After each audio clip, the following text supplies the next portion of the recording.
Olá pessoal, tudo bem? Vamos conversar um pouco sobre filosofia budista,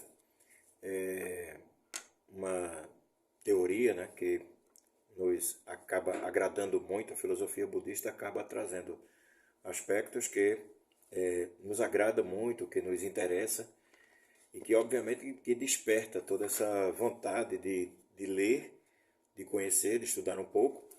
Estou aqui com o livro do Lama Padma-Santen, A Joia dos Desejos.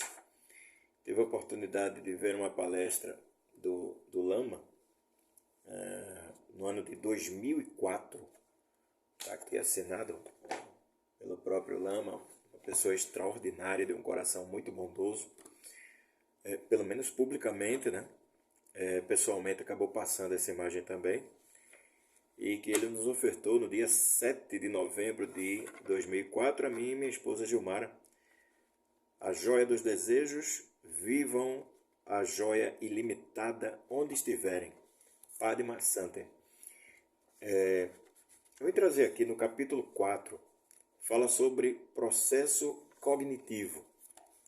Como se dá essa forma de conhecer as coisas, né? O processo de cognição, tanto do conhecimento, do aprendizado, como é que nós conhecemos, como é que nós aprendemos. A filosofia budista tem um aspecto bem interessante. Inicia o Lama Padma dizendo: a cognição é o vasto campo de estudo e trabalho que oferece a melhor oportunidade de contato entre o pensamento budista e a filosofia e psicologia de todas as vertentes. É também o ponto de florescimento da filosofia budista, ainda que essa não possa ser considerada uma forma de busca à verdade última e eterna das coisas.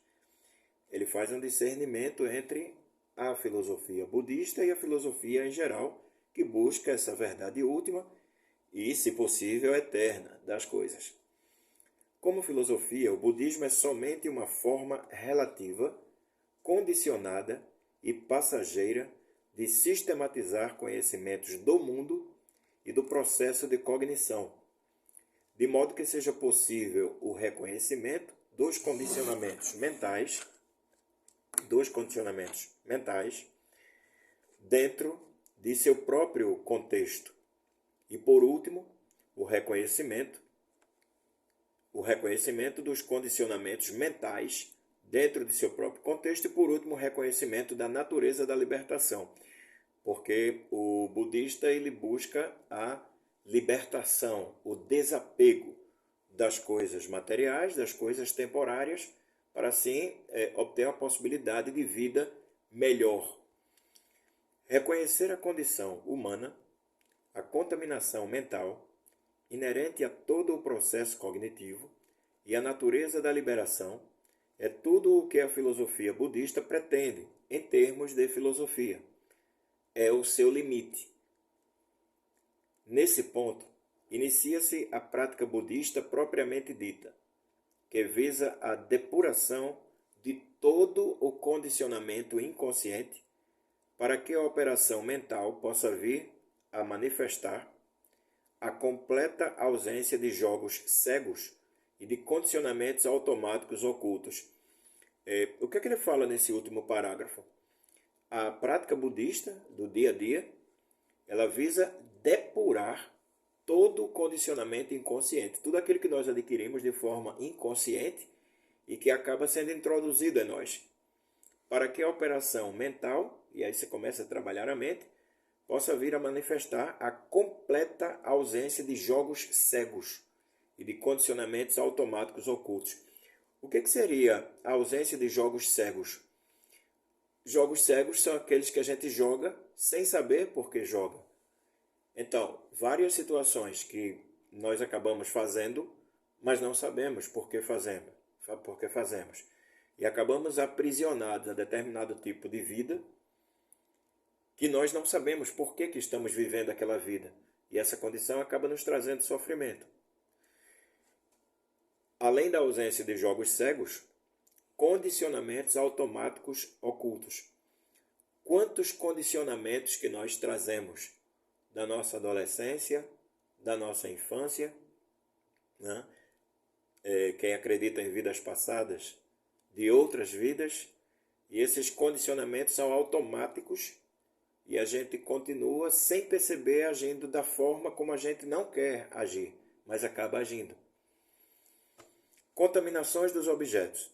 O termo contaminação é usado no sentido de ação limitante sobre a experiência de realidade pelo surgimento não noticiado, automático e involuntário de ideias, emoções e imagens mentais que reduzem as possibilidades da experiência de realidade a espaços cognitivos restritos. A divisão em primeira, segunda e terceira contaminação é meramente didática, nos diz o Lama. As três contaminações serão apresentadas através de exemplos e o objetivo é realçar o fato de que, de um modo ou de outro, operamos incessantemente com limitações em nível cognitivo sem perceber.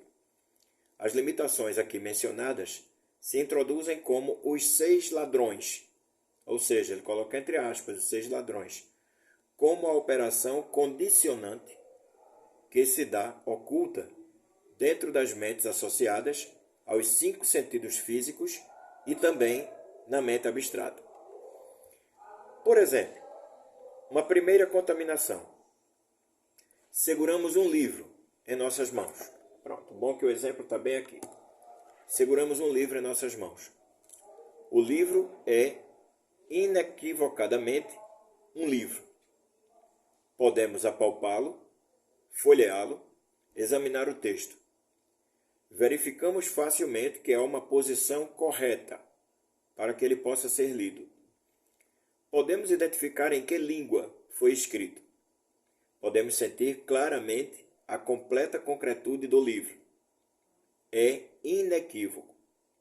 O que mais seria um livro, senão um livro?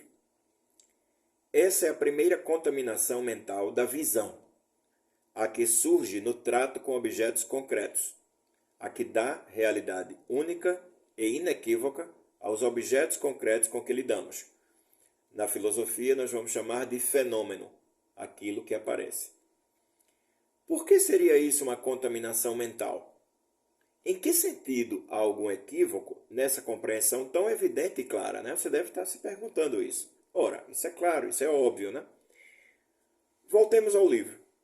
Ainda que seja inequivocamente um livro, para uma traça, trata-se de um manjar.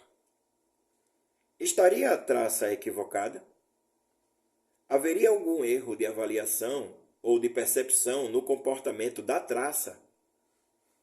Ora, o que é que a traça faz? A traça rói os livros. Seria apenas uma questão de brutal insensibilidade da traça diante da sutileza da mente humana, que é capaz de apreciar os livros e extrair deles deleite, conhecimento e emoções? Evidentemente não. Uma traça comporta-se de forma inteiramente correta quando se alimenta de um livro.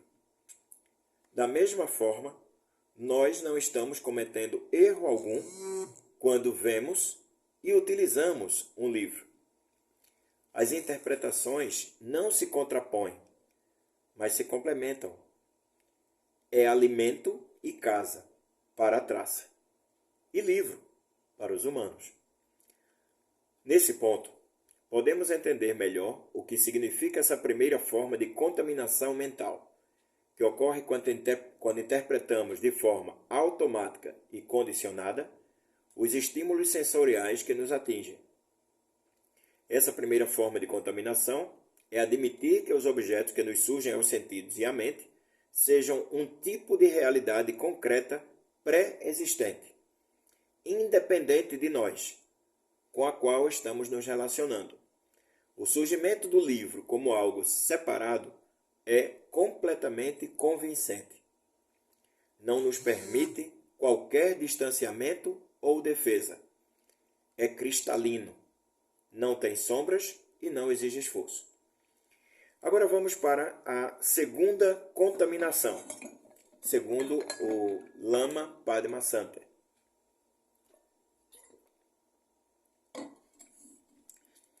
Segunda contaminação.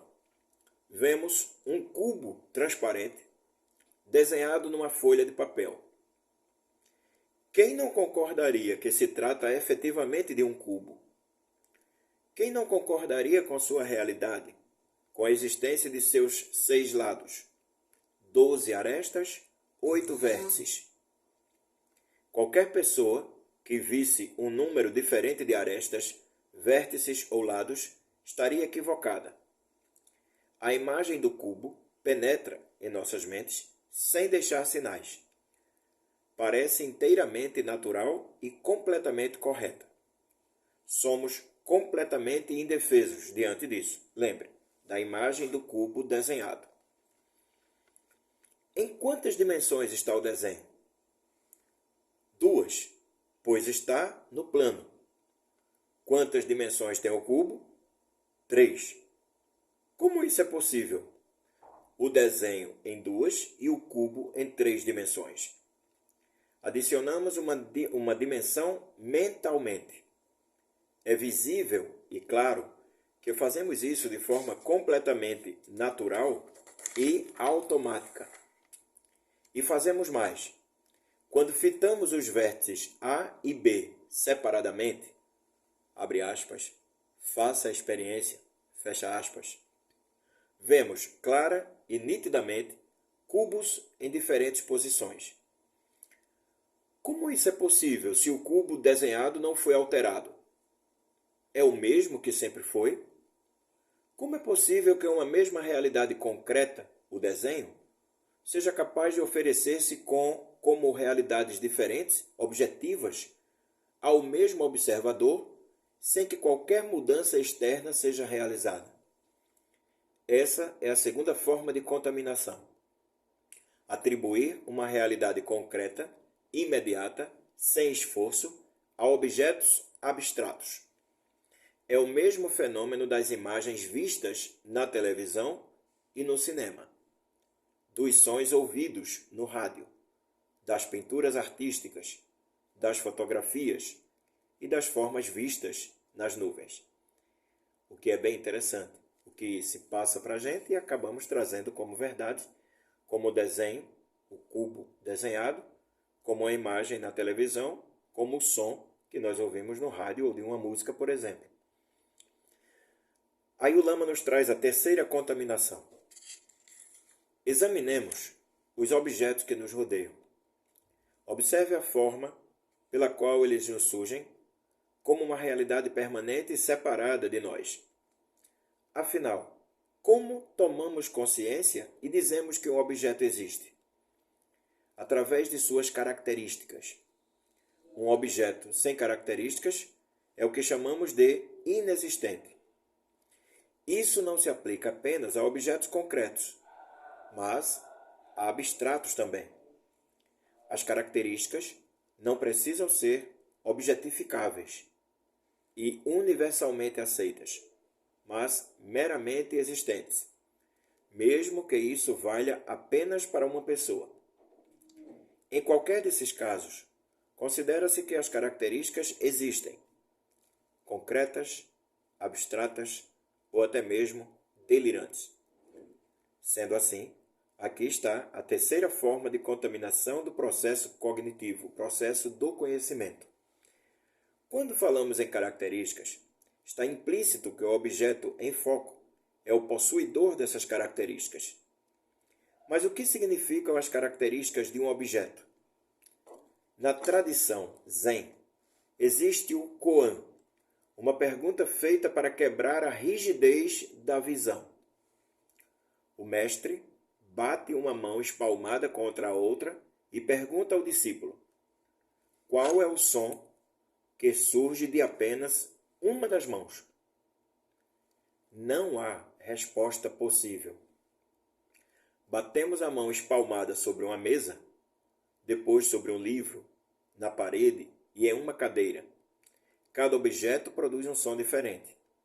É fácil identificar o som de cada um. Batemos então uma mão com a outra. Seria o som apenas de uma das mãos? Sendo ambas iguais, a qual delas pertence o som quando batemos palmas? Se o som pertence a ambas, o mesmo se dá quando batemos na mesa, no livro, na parede e na cadeira. Mas nossa interpretação foi sempre a de que o som pertencia ao objeto tocado. Sempre nos pareceu que era uma característica dele.